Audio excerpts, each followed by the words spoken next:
والعاملين عليها والمؤلفة قلوبهم وفي الرقاب والغارمين وفي سبيل الله যারা ঋণগ্রস্ত যারা মুজাহিদ আল্লাহ তাআলার রাস্তায় এদেরকে আমার এই যাকাতের টাকা দেওয়া।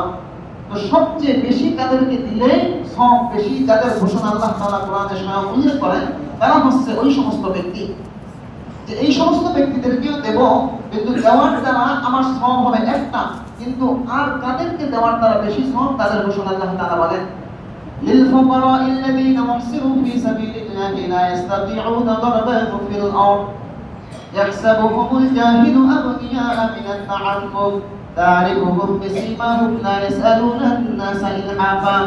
ওই সমস্ত দরিদ্র যাদেরকে যারা আল্লাহ তাআলার রাস্তায় দ্বীন শেখার জন্য যারা আবদ্ধ, ইয়াহসাবুহুমুল জাহিলু আগনিয়া মিনাত তাআফফুফ, সাধারণ মানুষ তারা মনে করে যে এরা ধনী, অর্থাৎ যারা মাদ্রাসায় পড়ে, মাদ্রাসা শিক্ষার জন্য দ্বীনি শিক্ষার জন্য তারা আবদ্ধ মানুষের কাছে যারা চাইতে পারে না, এই সমস্ত মানুষ তাদেরকে দেখলে মনে করে তারা ধনী, তারা কি সুন্দর ইস্ত্রি করা জামা পরতেছে, এই যে ইস্ত্রি করা জামাটা পরতেছে এটা আপনার মতন একজন ধনাত্মবান ব্যক্তির দেওয়া, সে তো এভাবে আল্লাহ তাআলার রাস্তায় দ্বীন শিখতেছে, সে মানুষের কাছে চাইতে পারে না। সমাজের মধ্যে কিছু ব্যক্তিদেরকে দেখবে তারা মানুষের কাছে চায় যে আমি মাদ্রাসায় পড়ি, আমার কিতাব কেনার জন্য কিছু টাকা দেন।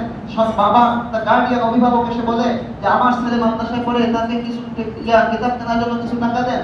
না, আল্লাহ তাআলা তো ঘোষণা করেছেন যে যারা দ্বীন শেখার কাজে ব্যস্ত তারা তো মানুষের কাছে চাইতে পারে না,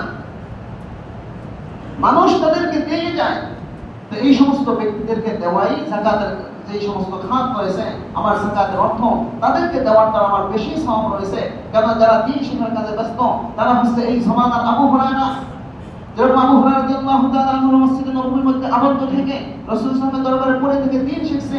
অন্যান্য মুহাজির সাহাবীরা তারা ব্যবসা করেছে, আনসার সাহাবীরা তারা দ্বীন শিখাতে ব্যস্ত, কিন্তু যারা দ্বীন শেখার কাজে ব্যস্ত, দ্বীন শিখতেছে, তারা তো এই সমস্ত মানুষের কাছে চাইতে পারে না। তারা তো আপনাদের কাজ, আপনার অর্থে, আপনার যাকাতের টাকা তাদের পিছনে ব্যয় হইতেছে। তারা হচ্ছে এই জমানার আবু হুরায়রা, তারা দ্বীন শিখতেছে। এই জন্য আমি যদি তাদেরকে দান করি, সেই দানের বদৌলতে ইলমে দ্বীন শেখার কাজে সেখানে আমার সাহায্য করা হবে, এবং যারা আল্লাহ তাআলার রাস্তায় শিখতেছে তাদের প্রতি দেওয়ার দ্বারাও আমার এই বেশি সওয়াব। তারা যতদিন এই দ্বীন শিখবে তারা এই প্রত্যেকটা হরফের বিনিময়ে আমি সওয়াব পেতে থাকবো। এই জন্য আপনাদের প্রতিষ্ঠান এখানে জামিয়া আরবিয়া বাইতুল মামুর মাদ্রাসা এখানে রয়েছে, এখানে আপনারা আপনাদের গান সম্পর্কে আপনাদের যাকাতের অর্থ এখানেও দিবেন, এবং আপনাদের যারা রয়েছে তা আমাদের এই মাদ্রাসার যে অবস্থান আপনারা জানেন, মাদ্রাসার যে বয়স, এক্ষেত্রে মাদ্রাসার কি অবস্থান রয়েছে, আমাদের মাদ্রাসায় যে দিবেন, মাদ্রাসা আমাদের ছাত্র সংখ্যা, এতিম বাচ্চা রয়েছে, সমস্ত কিছু রয়েছে। আপনাদের দানের বিষয়টা, দানের অংশ এখানে আপনারা অবশ্যই দিবেন ইনশাআল্লাহ। এখানে আপনাদের হক বেশি এবং দ্বীনি কাজে সাহায্য করার যে সওয়াব এটাও আপনারা পাবেন। এক্ষেত্রে আমাদের মাদ্রাসা সম্পর্কে, আমাদের মাদ্রাসার যে প্রধান রয়েছে জানাব মুহতারাম সাহেব দামাত বরকাতুহুম, উনি মাদ্রাসা সম্পর্কে এবং আপনাদের দানের যে বিষয় এটা মাদ্রাসায় দিবেন, দেওয়ার পর কোন খাতে ব্যয় হবে ইনশাআল্লাহ এই বিষয়ে উনি বিস্তারিত আলোচনা করবেন।